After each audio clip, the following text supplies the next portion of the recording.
जय श्री राधे सभी को। आज हम कार्तिक मास के दूसरे अध्याय की कथा का श्रवण करेंगे। कल हमने पिछले अध्याय में सुना था कि सत्यभामा जी ने श्री कृष्ण से अपने पूर्व जन्म के बारे में पूछा था कि मैंने पूर्व जन्म में ऐसे कौन से कर्म किए थे जिससे आप मुझे पति रूप में मिले।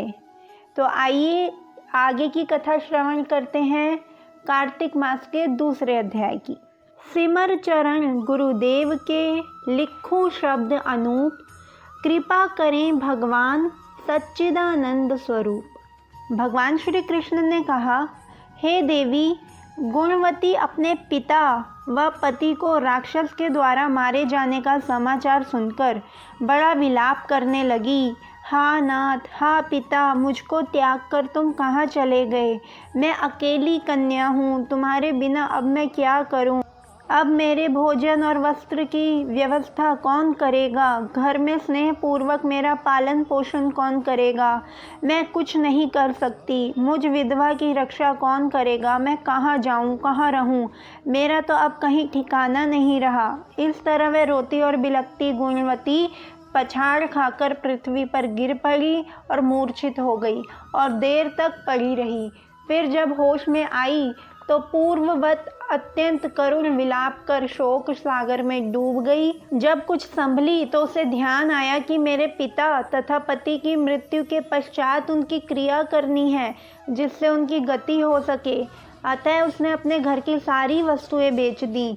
उनके बेचने से जो उन्हें पैसे मिले उसने अपने पिता व पति का श्राद्ध आदि किया। फिर वह उसी नगर में रहती हुई भगवान विष्णु की भक्ति में आठों पहर रहने लगी। उसने जन्म से लेकर मृत्यु तक नियम पूर्वक सारी एकादशियों के व्रत, कार्तिक महीने में उपवास और व्रत किए। हे प्रिय, ये एकादशी और कार्तिक व्रत मुझको बड़े ही प्यारे हैं। मुक्ति, भुक्ति, पुत्र, संपत्ति को देने वाले परम पवित्र हैं। जो मनुष्य कार्तिक मास में जब तुला राशि पर सूर्य आता है तो सवेरे उठकर स्नान करते हैं, व्रत व उपासना करते हैं, वह मुझे बहुत ही प्यारे हैं। क्योंकि यदि वह बड़े पापी भी हों तो भी स्नान व व्रत के प्रभाव से उनको मोक्ष की प्राप्ति हो जाती है। जो मनुष्य कार्तिक में स्नान, जागरण, दीपदान तथा तुलसी के वृक्ष की रक्षा करते हैं वह साक्षात विष्णु भगवान के तुल्य हैं। जो मनुष्य कार्तिक मास में मंदिर में झाड़ू लगाते हैं और स्वास्तिक बनाते हैं और विष्णु भगवान की पूजा करते हैं वह जीवन मुक्त हो जाते हैं।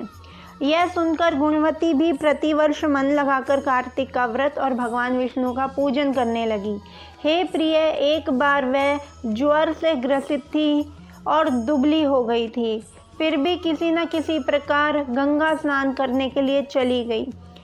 गंगा तक पहुंची किंतु शरीर शीत के मारे वह बुरी तरह ठंड से कांप रही थी। वह एकदम शिथिल हो गई। तब वह मेरे अर्थात भगवान विष्णु के दूतों द्वारा मेरे धाम आ गई। उसके पश्चात ब्रह्मा आदि देवताओं की प्रार्थना पर जब मैंने कृष्ण का अवतार लिया तो उस समय मेरे गण भी मेरे साथ आए। वह सब इस पृथ्वी पर यादव बने हैं। तुम्हारे पिता जो कि पूर्व जन्म में देव शर्मा थे इस समय सत्राजित हैं। ये भगवान श्री कृष्ण सत्यभामा जी को बताते हैं क्योंकि पूर्व जन्म में चंद्र शर्मा जो तुम्हारा पति था वह डाकू है और हे भामिनी, तू ही वह गुणवती है। ये कार्तिक व्रत का ही प्रताप है जिससे कि तू मेरी अर्धांगिनी बनी है। पूर्व जन्म में तुमने मेरे मंदिर के द्वारे पर तुलसी का पौधा लगाया था। वह इस समय देख तेरे महलों के आंगन में कल्प वृक्ष के रूप में खड़ा है। तुमने जो उस समय उस जन्म में दीपदान किया था उसके कारण तुम्हारी देह इतनी सुंदर है। तुम्हारे शरीर में शोभा है और घर में साक्षात लक्ष्मी निवास करती है। तुमने चूंकि पूर्व जन्म में अपने समस्त व्रतों का फल पति स्वरूप विष्णु को अर्पण कर दिया था, उसी के प्रभाव से तुम इस समय मेरी प्रिय भामिनी हुई हो, मेरी अर्धांगिनी हुई हो। पूर्व जन्म में आजीवन तुमने जो नियम से कार्तिक मास का व्रत किया था उसका ये प्रभाव है कि मेरा और तुम्हारा कभी भी वियोग नहीं होगा। इस प्रकार जो कोई कार्तिक मास में व्रत आदि करते हैं वह मुझे तुम्हारे समान ही प्यारे हैं, और वह लोग जो कि दूसरे जप तप यज्ञ दान आदि करते हैं, कार्तिक मास में किए गए व्रत के सामने उनका फल बहुत ही थोड़ा होता है। यानी कार्तिक मास के व्रतों का 16वां भाग भी नहीं होते हैं। इस तरह से सत्यभामा भगवान श्री कृष्णचंद्र जी महाराज से अपने पूर्व जन्म के पुण्य का प्रभाव सुनकर अति प्रसन्न हुई। बोलो सत्यभामा जी की जय, बोलिए श्री कृष्णचंद्र की जय। इसी के साथ कार्तिक का दूसरा अध्याय भी संपूर्ण होता है। तीसरे अध्याय की कथा हम कल श्रवण करेंगे। आइए अब सुनते हैं राम सीता की नित्य नेम की कहानी। ये कहानी तब की है जब राम जी को 14 वर्षों का वनवास मिला था। तब सीता माता ने 12 वर्षों का नित्य नेम की कहानी कहने का नियम ले रखा था। तो वो कहानी सीता माता श्री राम जी को रोज़ सुनाती थी। एक दिन श्री राम भगवान को किसी काम के लिए बाहर जाना पड़ गया, तो सीता माता कहने लगी कि भगवान मेरा तो 12 वर्ष का नित्य नेम है, अब आप बाहर जाएंगे तो मैं अपनी कहानी किसे सुनाऊंगी। श्री राम ने कहा कि तुम कुएं की पाल पर बैठ जाना और वहाँ जो औरतें पानी भरने आएंगी उन्हें अपनी कहानी सुना देना। सीता माता कुएं की पाल पर जाकर बैठ जाती हैं। एक स्त्री आई, उसने रेशम की जरी की बहुत सुंदर साड़ी पहन रखी थी और हाथ में सोने का घड़ा ले रखा था। सीता माता उससे कहती हैं कि बहन मेरा 12 वर्ष का नित्य नेम की कहानी सुनाने का नियम है, क्या तुम मेरी कहानी सुनोगी। उस पर वह स्त्री बोली, मैं तुम्हारा नित्य नेम सुन तो लेती, पर मुझे घर जाने में बहुत देर हो जाएगी तो मेरी सास मुझसे लड़ेगी। इतना कहते ही वह स्त्री चली गई। तब उसने देखा कि उसकी रेशम की जरी की साड़ी फट गई है, सोने का घड़ा मिट्टी के घड़े में बदल गया। जब वह घर गई तो सास ने देखा कि ये किसका दोष अपने सर पे लगा आई है। बहू ने कहा, कुएं पर एक औरत बैठी थी, उसने कहानी सुनने के लिए कहा, लेकिन मैंने कहानी नहीं सुनी जिसका ये फल मिला।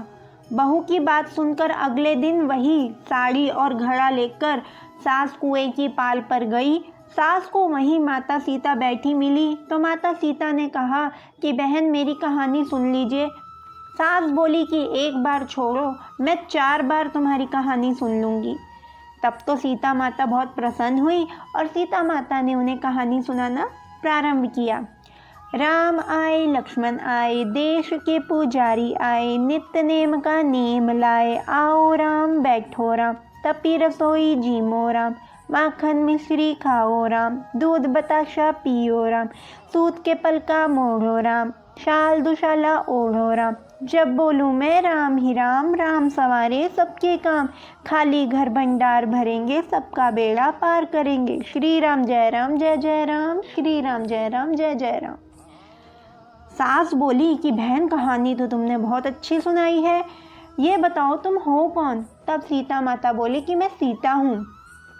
तब तो सास जो थी सीता माता के पैरों में पड़ गई, क्योंकि राम सीता के बारे में सुना तो सबने था लेकिन उन्होंने देखा नहीं था। तो वो तो बहुत प्रसन्न हुई और फिर घर गई तो देखा कि उसकी साड़ी जो थी वो फिर से रेशम की जरी की साड़ी बन गई और मिट्टी का घड़ा फिर से सोने के घड़े में बदल गया। जब वह घर गई तो बहू ने देखा कि माँ ये सब कैसे हो गया, ये साड़ी नई कैसे बन गई और ये दोबारा से मिट्टी का घड़ा सोने का घड़ा कैसे बन गया। सास ने कहा, बहू तू तो दोष लगा के आई थी, अब मैं दोष उतार कर आ रही हूँ। बहू ने फिर पूछा कि कुएं वाली स्त्री कौन है। सास बोली, वे माता सीता हैं, वे पुराने से नया कर देती हैं, खाली घर में भंडार भर देती हैं, वे लक्ष्मी जी का वास घर में कर देती हैं, आदमी की जो भी मनोकामना हो वे उसे पूरा कर देती हैं। बहू बोली कि ऐसी कहानी मुझे भी सुना दो ना। तो सास बोली कि ठीक है तुम भी सुनो, और सास ने कहानी कहना शुरू किया। राम आए लक्ष्मण आए, देश के पुजारी आए, नित्य नेम का नेम लाए, आओ राम बैठो राम, तपी रसोई जीमो राम, माखन मिश्री खाओ राम, दूध बताशा पियो राम, सूत के पलका मोड़ो राम, शाल दुशाला ओढ़ो राम, जब बोलूँ मैं राम ही राम, राम सवारे सबके काम, खाली घर भंडार भरेंगे, सबका बेड़ा पार करेंगे, श्री राम जय राम जय जय राम, श्री राम जय राम जय जय राम। कहानी सुनकर बहू बोली, माँ कहानी तो सच में बहुत अच्छी है, तो हम लोग रोज़ क्यों नहीं इस कहानी को कहा करते। अब सास बहू रोज़ सवेरे उठती, नहाती धोती, पूजा करने के बाद रोज़ नित्यनेम की सीता की कहानी कहती। एक दिन उनके यहाँ पड़ोस की औरत आई और बोली कि बहन जरा सी आँच तो देना। वह बोली, आँच तो अभी हमने जलाई ही नहीं है। पड़ोसन ने कहा, तुम सुबह तो 4 बजे उठ जाती हो, तो फिर अभी तक तुम क्या करती हो, तुमने अगर आँच नहीं जलाई तो। उन्होंने कहा कि हम सुबह उठकर पूजा करते हैं, फिर सीता माता की नित्यनेम की कहानी कहते हैं। उससे क्या होता है, हमारे घरों में भंडार भरते हैं, हमारी सभी मनोकामनाएं पूर्ण होती हैं। पड़ोसन ने उनकी बात सुनकर कहा कि अच्छा ऐसा होता है, तो मुझे भी ऐसी कहानी सुना दो ना। तो उनको भी वो कहानी सुनाने लगी। कहानी सुनने के बाद पड़ोसन कहने लगी, बहन कहानी तो सच में बहुत अच्छी है। अब पड़ोसन भी सीता माता की नित्यनेम की कहानी कहने लगी। कहानी कहने से सीता माता ने पड़ोसन के घर में भी भंडार भर दिए। अब तो पूरा मोहल्ला ही नित्यनेम की कहानी की कथा करने चल पड़ा। हर किसी की मनोकामना पूरी होने लगी, सबके घर भंडार भर गए।